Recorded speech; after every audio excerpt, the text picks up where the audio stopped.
this hit really hard like a coin, and that looks like I think that's a copper ring of some sort. That looks really old to me. Huh. No clue what it is. Oh, it's broken on the one side. But that is most definitely a ring of some sort.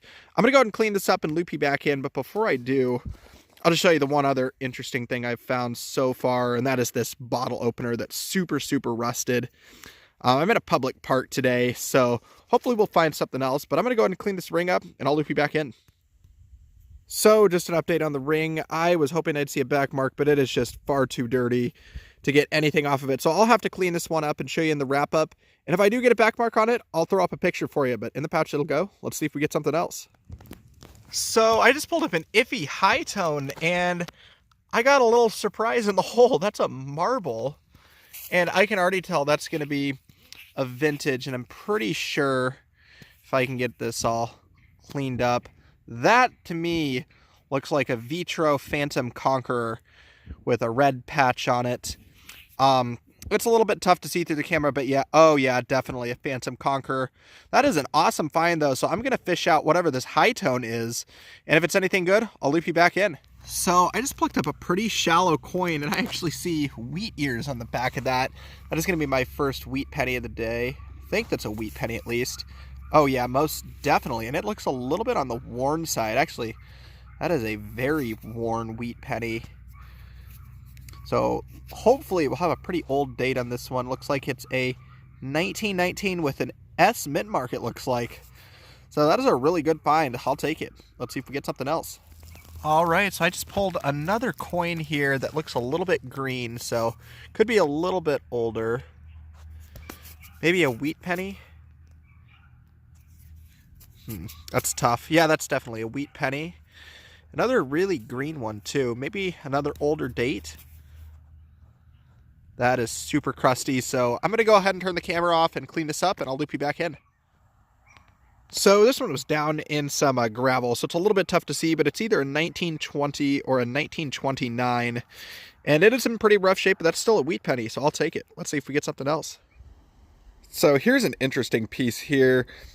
This came in just like an Indian, and it wasn't all that deep, so I'm not sure how old it is, but it says James H. Thompson of Fairfax, Missouri on it.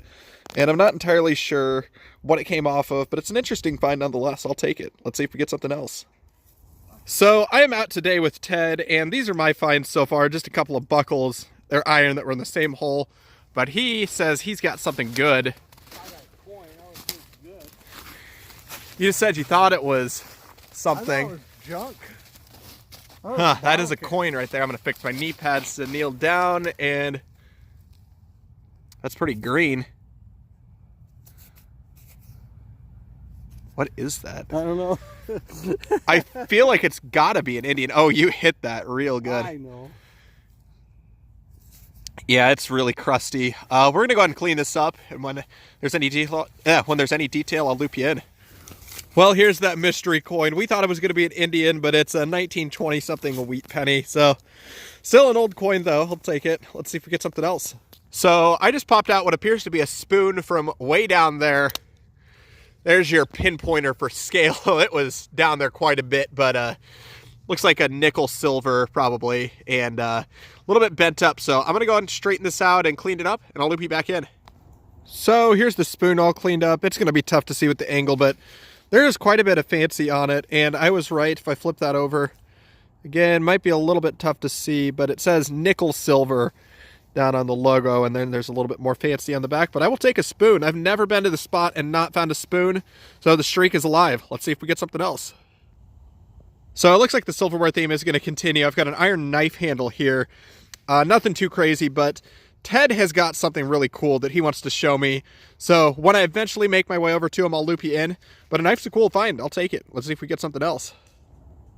So here's Ted's cool find. It is a vintage padlock. It's a big brass one. I actually swiped it over my machine, and because of the iron bar, you couldn't really hear it all that well. Did not sound good. But it's a Royal Super Cylinder brand. Not sure how old this is, but I'm going to take a guess at 40s or 50s maybe. But it's a cool find. Let's see if we get something else. So this one wasn't down very deep, and I just pulled up this here. It's a tag with 6445 on it, but it's made of lead. It's super heavy and it's got that real old white patina.